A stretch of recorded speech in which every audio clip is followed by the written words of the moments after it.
Você também é aquele cara inconstante, você começa as coisas e não consegue terminar? Ou às vezes você termina, mas não consegue terminar com o mesmo nível de excelência e determinação de quando você começou?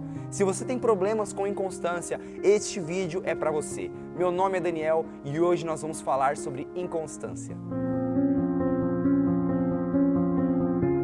Bom, uma pessoa inconstante normalmente é escrava das circunstâncias, ela depende das coisas estar ocorrendo muito bem para ela conseguir fazer aquilo que ela tinha tanto se determinado a fazer.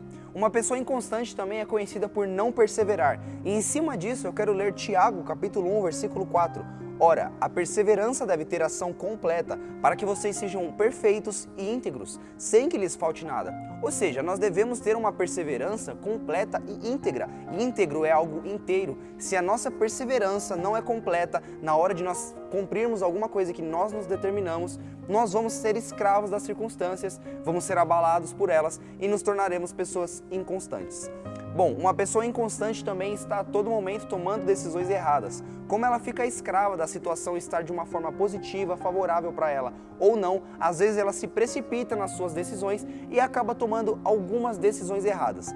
Em cima disso, eu quero trazer aqui 3 pontos, 3 formas que nós podemos usar para combater e vencer de vez a inconstância, algo que tem realmente dificultado muito as nossas vidas como jovens que buscam cada vez mais encontrar o Senhor em nossas vidas, buscar o Senhor em nossas vidas de todo o coração. O primeiro deste ponto é decisão. Quando nós assumimos o compromisso de fazermos alguma coisa ou não, nós precisamos ter 2 certezas, precisamos assumir 2 compromissos. O primeiro deles é decidir que realmente vamos fazer isso. O que eu quero dizer com isso? Nós precisamos tomar uma decisão intencional, genuína e verdadeira e concreta sobre o que queremos fazer. Se você está se determinando a fazer algo, você precisa realmente querer isso. Se você não tiver realmente o desejo, a vontade de fazer isso, com certeza não vai dar certo, você vai acabar caindo, não vai conseguir cumprir aquilo que você queria cumprir. E a segunda delas é entender o motivo do que nós vamos fazer.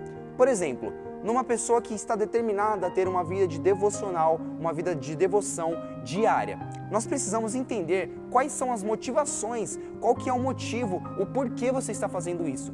Por que eu quero buscar o Senhor todos os dias? Para conhecê-lo mais? Para ser mais parecido com Jesus? Para ter uma vida mais plena de paz na palavra do Senhor? Bom, nós precisamos alinhar essas coisas em nossas vidas. Se a gente não alinhou as nossas motivações, provavelmente no meio do caminho a gente vai achar que está fazendo uma coisa que não tem o menor sentido, não tem nenhum motivo para fazer aquilo e a gente vai acabar desistindo. Precisamos realinhar as nossas motivações. E eu quero ler aqui também em Salmos capítulo 119, versículo 12. Olha o que diz: inclino o coração a guardar os teus decretos, para sempre até o fim. Aqui o salmista está demonstrando algo que nós precisamos criar dentro de nós. Essa determinação, inclinar o nosso coração a cumprir os decretos do Senhor. Falarmos que nós vamos cumprir eles para sempre até o fim. Precisamos dessa determinação nas nossas decisões para buscar o Senhor, para nos determinarmos e sermos pessoas constantes. E o segundo ponto é dependendo somente de Deus. Nós precisamos compreender que em Deus nós encontramos uma dependência muito segura, a dependência mais segura que existe. Então nós precisamos depender dele e não das circunstâncias. Em cima disso eu quero ler aqui em Filipenses capítulo 4, versículo 13. Olha o que ele diz: tudo posso naquele que me fortalece. Esse versículo é muito conhecido, mas o problema é que algumas pessoas enxergam e lêem esse versículo com uma interpretação um pouco diferente do real contexto que ele quer nos trazer. Por exemplo, você lê esse versículo, tudo posso naquele que me fortalece, e nós achamos, agora eu posso fazer o que eu quiser, eu faço de tudo porque o Senhor me fortalece. Mas vamos voltar um pouquinho neste texto e entender o real contexto. Vamos lá. Digo isto não porque esteja necessitado, porque aprendi a viver contente em toda e qualquer situação. Sei o que é passar necessidade, eu também sei o que é ter em abundância. Aprendi o segredo de toda e qualquer circunstância, tanto de estar alimentado como de ter fome, tanto de ter em abundância como de passar necessidade. E aí sim ele diz, tudo posso naquele que me fortalece. Filipenses capítulo 4, versículo 11 ao 13.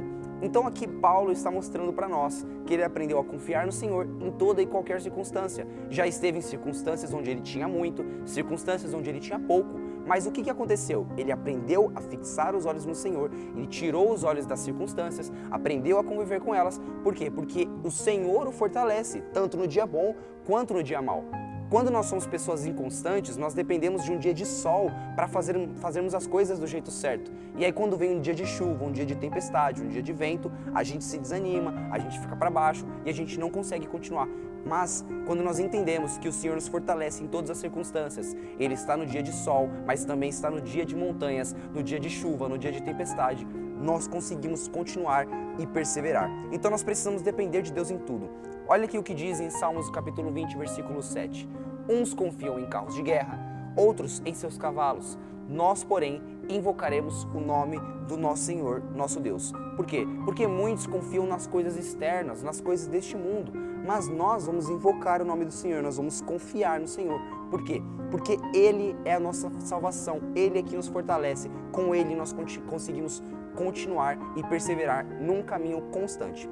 Jeremias capítulo 1, versículos 6 a 8. Então eu disse: Ah, Senhor Deus, eis que eu não sei falar, porque eu não passo de uma criança.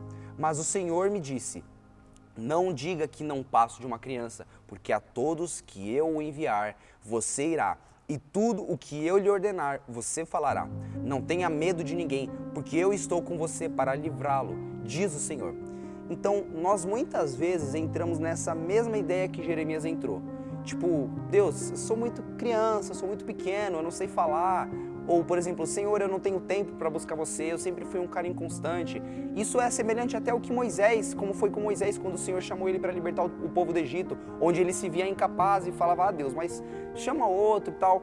O que Deus está chamando para a gente fazer hoje é abandonar essas desculpas. Nós precisamos entender que o Senhor nos chama para este caminho de excelência, de constância, principalmente numa vida devocional diária, como eu exemplifiquei anteriormente. Então, nós precisamos entender que a força de verdade vem dele e não nós. O Senhor nos chamou para fazer o que nós precisamos fazer. Então precisamos confiar nele nisso, precisamos entregar nele estes caminhos e depender somente dele. E o terceiro ponto, prazer na lei de Deus. Eu quero ler aqui Salmos capítulo 1, versículo 1 ao 3. Olha só. Bem-aventurado é aquele que não anda no conselho dos ímpios. Ele não se detém no caminho dos pecadores, nem se assenta na roda dos escarnecedores. Pelo contrário, presta bem atenção nessa parte. O seu prazer está na lei do Senhor. E nessa mesma lei, ele medita de dia e de noite. Ele é como árvore plantada junto à corrente das águas, que no devido tempo dá o seu fruto, e cuja a folhagem não murcha, e tudo o que ele faz será bem sucedido. Em cima deste versículo, eu quero perguntar para você, onde está o seu prazer? Onde está o nosso prazer? Se o nosso prazer não se encontra na lei do Senhor, provavelmente encontraremos grande dificuldade em ser pessoas constantes nas coisas que nós nos determinamos a fazer. Por exemplo, nós temos aqui em Colossenses capítulo 3, versículo 23. Tudo o que fizerem, façam de todo o seu coração, como para o Senhor e não para os homens. Só que se nós não temos prazer na lei do Senhor, se nós não temos prazer na palavra do Senhor, nós não vamos dar o devido valor a ela. E nós não vamos abrir os nossos ouvidos, o nosso coração para recebê-la e andar de acordo com o que ela diz para nossas vidas. Se nós não temos essa visão, se nós não temos este prazer na lei de Deus, não conseguimos cumprir o que diz aqui, que é para fazermos as coisas não para os homens, e sim para o Senhor. O que este versículo quer trazer também? É uma ideia de excelência, entendermos que o que nós fazemos não são para as pessoas, é para Deus, porque é o Senhor que deve ser glorificado com as nossas ações e as nossas atitudes. E para glorificar o nome dele, precisamos dar o nosso melhor, fazer o melhor que nós podemos. Então, tenha prazer em cumprir os mandamentos do Senhor, tenha prazer na palavra do Senhor, e eu tenho certeza que você conseguirá caminhar num caminho de mais perseverança e de constância. Então, para finalizar aqui, eu quero ler Hebreus capítulo 10, versículo 35. Não percam a confiança de vocês, porque ela possui uma grande recompensa. Vocês precisam perseverar, para que, havendo feito a vontade de Deus, alcancem a promessa. Porque, ainda dentro de pouco tempo, aquele que vem e virá, e ele não demorará, mas o meu justo viverá pela fé. Se você retroceder, dele a minha alma não se agradará. Nós, porém, nós não somos dos que retrocedem para a perdição, mas somos da fé, para a preservação da alma. Ou seja, declare este versículo sobre a sua vida. Você não é dos que desistem, dos que abandonam e deixam para lá no meio do caminho. Você é dos que vai perseverar, dos que vão continuar, que vão ter fé e preservar um caminho de confiança no Senhor. Declare isso sobre a sua vida. Pare de declarar que você é um cara inconstante, que não consegue fazer as coisas. A sua palavra, a sua boca, ela possui um poder de vida e de morte. Comece a declarar essas palavras sobre a sua vida, que você persevera, que você continua, não porque você é forte, mas porque o Senhor é forte e Ele te capacita a cada dia. Então, seja intencional com as suas decisões. Faça tudo para a glória do Senhor. Então, seja o melhor no que fizer. Permaneça num caminho de perseverança e continue. E eu quero orar pela sua vida para a gente finalizar. Senhor Jesus, eu oro por essa pessoa que está assistindo este vídeo, que essa pessoa possa ser capacitada pelo Senhor para perseverar e ter um ótimo caminho de constância. Ela não é uma pessoa inconstante, ela não é uma pessoa que desiste, que abandona a excelência e deixa as promessas do Senhor de fora no meio do caminho. Eu declaro em nome de Jesus que essa pessoa é constante, capacitada pelo Senhor para continuar e perseverar no caminho que o Senhor predestinou para a vida dela. Em nome do Senhor Jesus, amém. Deus abençoe a sua vida e até a próxima.